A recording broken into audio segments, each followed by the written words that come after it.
you're on it. Yeah. You're on. The name Fish came from my real name being Derek William Duke, and I'm coming from Scotland. And as you can imagine, growing up with a name like Derek Willie Dick in Scotland, school life was tough. And I became a forestry worker for 4 years, and during one of those years, I think it was about 1978, I had a landlady who was typically Scottish and was going to take as much money off me as she possibly could. And she came up with this truly marvellous idea of saying that I was only allowed one bath a week, and the other baths were to cost 20 pence. And as I was bringing all this wood back, I got really annoyed about it. So the other nights I used to go away and baths in other people's houses and friends' houses. But on the one night that I did get it, I used to go in with a tape machine and my books and my cigarettes and a 6-pack of beer.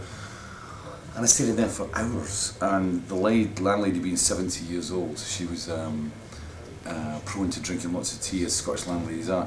And my revenge now was to sit in the bath and just keep on running the water. And with it being the only toilet in the house, she had to go to the next door neighbours to go to the toilet. So you see the front door open and I used to go laughing away in the bath. And one night one of my friends sat and waited on me to come in the bath for about an hour and a half, and he said, "Are you some sort of fish or something?" And it kind of stuck. So I had it when I was in forestry, but when I moved into music it was great because it was quite tantalising for the press. I mean, they loved the 6'5" Scots guy with the makeup on that was called Fish. Mm-hmm. And that's the story, folks. And also, there's another band called Fish, Fish. Fish, yeah. But quite a different stuff than what you're doing. And yeah, how... I mean, I've got a lot of respect for them because I think they're the same as me. I mean, we work in what could only be termed like an unfashionable corner of the field. I mean, they work on, they do a lot of live work the same as we do. They work in music that's not, it's not really picked up a lot by the media and by radio, which same as ourselves. They've got a strong connection with their fan base. They've got a very loyal fan base, the same as we have. And of course we've got names that are quite similar. And we've actually been in contact through other people, and I'm actually looking forward to meeting the guys. I mean, I've heard the music and I quite like it. I mean, in the same way as like the early Marillion always get compared to like the Genesis stuff, they always get compared to the Dead, but I mean, I think both of us have moved on quite radically since those days. Did that name coincidence cause any problems? No, we've never had any hassle. We have this silent, unspoken deal that they go into Europe and they go out as PHISH, and everybody thinks that it's like, Fish, the Scottish one playing smaller venues, and it's under a different name. And when we come out here, they think it's the PHISH version. So there's a bit of a crossover, So you sort of introduce people through, introduce people to the bands through confusion. Mm-hmm. So why did it take you so long to bring Fish music, the Fish, to America in person? The problem was that after I left Marillion, we'd done tours in like '87. They weren't particularly successful. I mean, we never really broke through here. We were a big like underground cult band, but I mean, it was only in sort of certain areas. I mean, and then when I went solo in 1988, I did an album called Vigil in the Wilderness of Mirrors, and it didn't appeal to the American record company, so they decided to pass on it. And so that took me, suddenly I lost that album. So there was already 2 years between leaving Marillion and getting anywhere near America. And then I had a big argument with EMI, and I went into litigation with them, which nearly destroyed my solo career. And it cost me a phenomenal amount of money in legal fees. And the worst thing that happened was that I had an injunction put on me in a court which stopped me releasing albums, and because there was no albums released, the promoters didn't want to give me shows, and America was totally out of the equation with them. Then I went to Polydor in 1991, and they took a long time to decide on whether they were going to release the album, the second solo album, which was called Internal Exile. And they put that out, and then Polydor USA found out I was having a problem with Polydor UK, because the UK company was continually changing, etc, etc. And I decided to go for a cover version album. I mean, after the EMI litigation, where I basically got my ass kicked, it was I was a very bitter, cynical, twisted, angry young man, and it was kind of hard to sort of like write material and doing interviews without all this bitterness and things coming out. And I needed to take a break, and I Internal Exile didn't really have a direction on it, and I elected to go for a cover version album called Songs from the Mirror.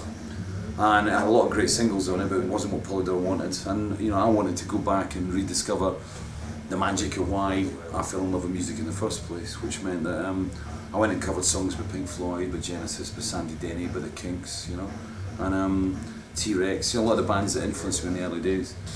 And basically Polydor USA decided that, seeing as how Polydor UK were unlikely to pick up the contract, they decided to pull the plug on the Internal Exile album just as it was being released in America, and just as we were getting great reviews. So the USA tour had never even happened, and in 1993 I was only signed for 2 albums with Polydor, so I left, and I didn't want to go back to a major record company again. I just felt that it was like, you know, leaving prison and always going back and working for the mob.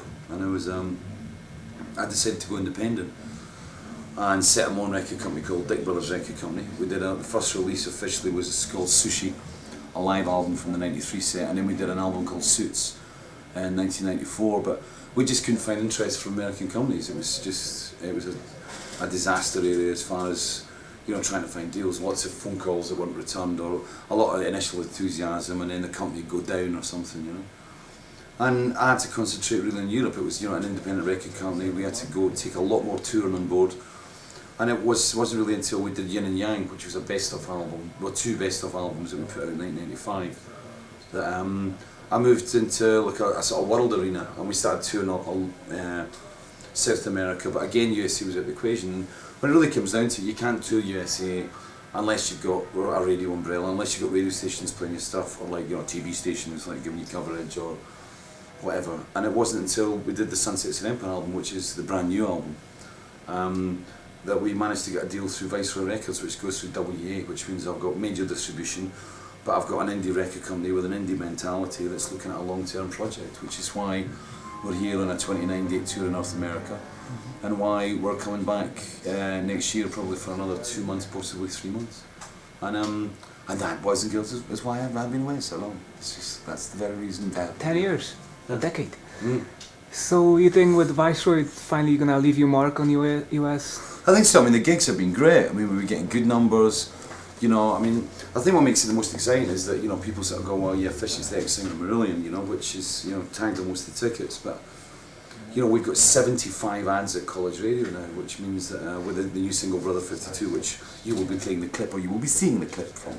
And, you know, there's still 75 ads at colleges where the kids were basically 8-year-old when I last came in.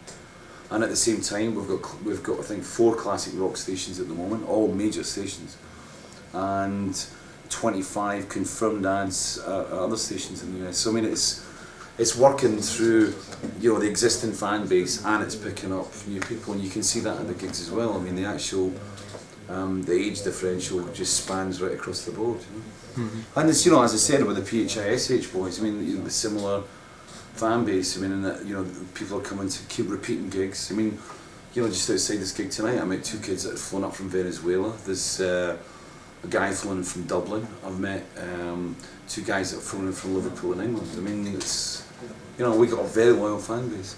And I think the music, I mean, it's different. I mean, it's progressive rock, and I think it's true meaning. I mean, it's Steve Wilson, the guy who produced the album and co-wrote 7 out of 10 songs. I mean, he works with bands like Porcupine Tree and No Man, and we call it nouveau prog. You know, there's trip up in there, there's hip hop, there's a bit of breakbeat, there's spoken poetry stuff, there's spoken prose, there's a lot of rock music in it, there's a lot of samples. I mean, it's anything goes. It's a great album. It's not like one of these typical albums you get nowadays where you've got 2 great tracks that are the obvious radio ones and then 8 fillers. You know, it's devised as an album, and that's why it's appealing right across the board. You know, it's high quality, high production. I mean, Steve produced it. Callum Malcolm, who did has produced the Blue Nile and Prefab Sprout. I mean, he mixed it. He's got a great classical background, so that's given it. You know, the album's a very cinematic album, very worldly album.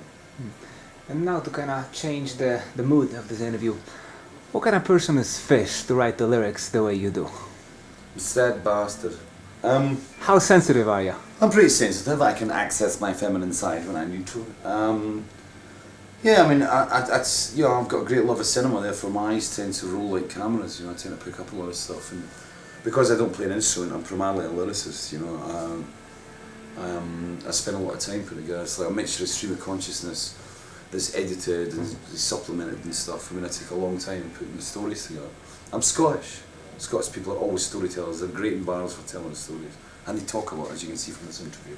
But how can you take simple things and make them sound so big? I How don't do you do know. this? This is just something I do. I mean, I've got no real idea. I mean, it's just a natural thing to do. You know, I mean, it's. I mean, I think if I wasn't working in rock and roll, I'd probably write films or working in screenplays or working in books or whatever. Mhm. And now going back to your old band and yourself now, how do you compare yourself, the Fish from Marillion and the Fish as a solo artist? I think the Fish, As a Fish is a person, solo artist. Fish is a solo artist as a person who's far more mature and far more confident, and you know he's having a lot more fun nowadays. I mean, I don't think the platinum albums and things are not. They don't drive me now. It's not the money that drives me. I mean, it's the 24 hours that I'm given every day that makes it happen. I mean, I think I appreciate life more. I don't take the opportunities that I get for travelling and meeting people. I don't take them for granted as much as I used to. Mhm. I mean, in '87, I think I was kind of, my picture was smaller, and I think I was kind of self-obsessed. I mean, a lot of the stuff was very relative to the success that we had. You know, it was sort of like a byproduct or a side effect of the success.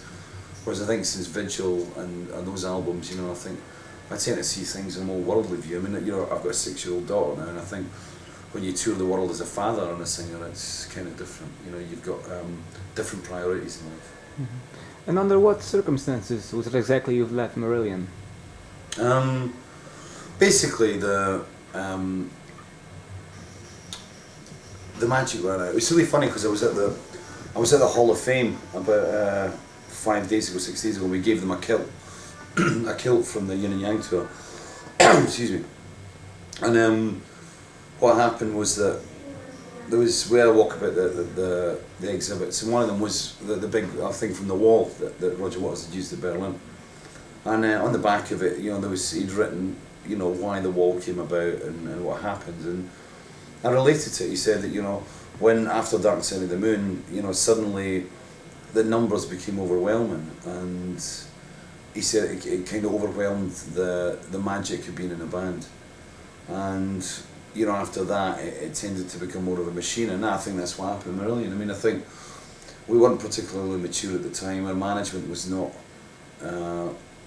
strong enough.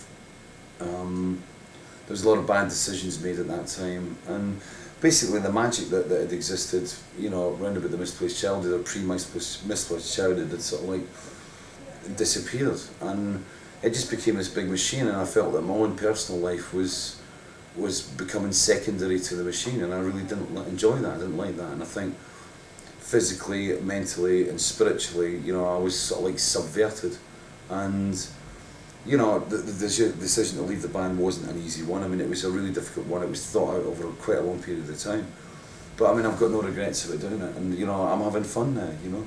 And I think that the guys in Marillion, I think it did a lot of good for both of us. I think we both had to mature. We both had to hit a new learning curve, and I think, creatively, it's been justified. In an interview I read recently, you said that you regret not having maintained good relationships with some of the guys in Marillion. Yeah, I regret that lawyers managed to sort of like tear the relationship apart. I mean, I think, again, I'd point my finger at the management more than anything else, and that the situation when I left the band was dealt with very badly. I mean, I think it's kind of stupid to go over all that stuff. It bores me for one thing, but I mean, it'd be nice to keep the friendships. But I mean, saying that, I mean, I was talking to Steve Rothery about 3-4 weeks ago, and ironically, we're both in America touring at virtually the same time, and it was a pity that we never actually managed to meet up. We missed in LA by something like 24 hours, but yeah, I mean, I'm a different person now, and it's like, it was just a shame that, I think it was a very brutal separation. But I think, I mean, it's similar to a divorce. There was a lot of high emotions in there. There was a lot of bitching. A lot of people said a lot of things, that I think, we regret. And, I think it was part of the game. We got caught up in the game of, in a lot of people's, it was in a lot of people's interest to do damage limitation. It was a lot of people's interest to try and create two entities that were going to generate the same amount of money. And I don't think it was handled well at all. Is there ever a chance for a one-off show? No. Okay. Steve Hogarth's a singer now. He's been a singer in the Marillion longer than I have, and it's I mean, it's a bit like going back to an ex-girlfriend and expecting to, you know, sleep with an ex-girlfriend and have the same sort of excitement and the same sort of eroticism or whatever that you had when you were with them 8 years ago. But I mean, not only are, you know, people expecting me or like, you know, rumouring that I'm going to be going back, but I mean, it's like saying like go back and sleep with an ex-girlfriend and have the husband watching. It's stupid, you know. I mean, I wouldn't like to. I mean, you know, Steve Hogarth's the singer of the band, and he's, you know, he's a nice guy. I've got a lot of respect for the bloke. I mean, I think he understands. I think having been in the band for as long as he's been there, I think, you know, he's probably got the same problems as I had way back then. I mean, because it's unnatural. I think it's very unnatural for a band of 5 people to stay together from being very young, very, very immature, join a band, go through a level of success, and expect the band to maintain the same magic, the same chemistry, while they're getting married to different people, which, you know, as soon as you get married, you're throwing in new angles, new dimensions to the relationships, and at the same time you're going through success and you expect them to run it through. And like, we just weren't mature enough to handle the success, and as I said, I mean, I think the management wasn't strong enough to really think the situation through, you know. But I mean, it's history. It's like, you know, I wouldn't, you know, even if Steve Hogarth left the band or whatever, I mean, I wouldn't want to go back and sing Brave or Season's End or the stuff that they've done, because I don't relate to it, and I don't think Marillion relate to my solo stuff, so the point is inconsequential, you know? And that kind of leads me to my next question. How do you compare like the records? Whenever they come out with a record and you come out with a record, do you compare? Do you listen to it? No, I mean, I think, again, give it any thought? I need to go back to the, you know, the metaphor, the analogy that I use with the boyfriend-girlfriend scenario. I think, you know, when you leave a girlfriend, you're more concerned with who your girlfriend's sleeping with than who you're sleeping with. But I think as the years go by, you know, you just mature, and it's like, I don't look on Marillion as being any form of competition. I mean, I think probably by having, you know, both our presences here in the States is probably beneficial to both, because, you know, they're going to be asked about me when they're across, and I'm asked about them. So I mean, you know, you kind of get a flip over in media attention, you know. But at the same time, I mean, artistically, we've got 2 very different approaches, and I think especially the live approach, I mean, you'll see it tonight, I mean, it's very, very different. True. Script for Justice Tear, currently being remastered by EMI, songs and stuff that we don't own, the copyright off EMI own it, and they can do whatever they want with it. An album that was heavily influenced by the 70s, you know, a couple of great singles in it. Next. It's like Mick Pointer's last album with the band and only album with the band. Misplaced Childhood, that was the one that kind of broke us. It was the one that had Kaylee and Lavender, and I think it was the one that got us the most attention. I remember coming across and doing the Rush tours and like walking out and going, this is an album called Misplaced Childhood from point to one, and go playing the whole album straight through. It was the one, you know, it's, you know, the classic album that had the classic single on it, and it's not my favourite album of the Marillion. This one is Clutching at Straws, which is the one we did in 1987. I didn't Communicado, and it was really, we came across and toured the States in this, and it was a disastrous tour. I mean, that tour I hated more than any other tour I've ever been on. I mean, the gigs became a confrontation. I really hate the 2 hours going on stage, because it was like, it was just stress. And it's my favourite album. I mean, I think, you know, I think if you look carefully at the lyrics, I mean, I think you can see exactly where my head is, and I look at that now and I find it kind of scary. And you got Vigil, which was the first one. This is my first solo album. This wasn't released in the States, but what we're doing, we've actually managed to license this back from EMI. So we're going to be re-releasing this in, I think it's going to be October, and it's going to be all the B-sides that were part of around this project as well, and remastered again by probably Bob Ludwig, who remastered the new Sunsets and Empire album. And there might be a chance of putting the videos on as an enhanced CD, which the new album Sunsets and Empire has, with the Brother 52. Songs from the early album that signalled the end of the Polydor deal.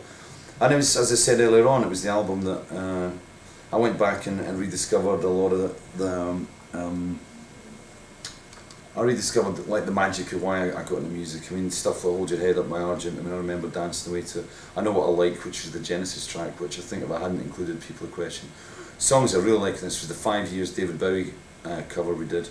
Solo, which was Sandy Denny, which we also put on a collection called Yin Yang, which was the best of the collection, along with Boston Tea Party, which was done by the sensational Alex Harvey Band, and I had the utmost pleasure in being able to actually perform this song on the Yin collection with a Harvey Band. And finally, this is the new album, available on Viceroy Records for WA in your local record stores. The album's called Sunsets and Empire. It's by Fish, spelled with an F, and it's superb. It's the best album I've ever worked on.